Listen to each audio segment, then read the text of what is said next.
Lah awake dhewe niku kadang lali branding usahane awake dhewe tapi repot ngejelok nih usahane kan kancane. Padahal kunci kebaikan suatu usaha, kunci barokah atau perkembangan suatu usaha, piye carane nalikane jenengan wis ra urus karo nikmate wong liya.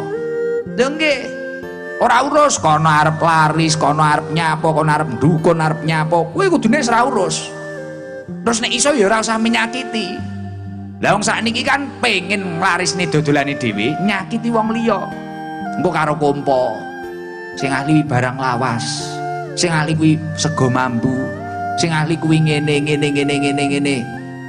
wis gak penting. Pokok jenengan fokus karo pekerjaane panjenengan dan kamu tidak menyakiti satupun dari makhluk-makhluknya Allah. Ini akan menjadi kunci. Jenengan akan mendapatkan nilai tambah, rahmat Allah berupa kesuksesan akan turun di dalam diri panjenengan. Mugi-mugi sedaya ingkang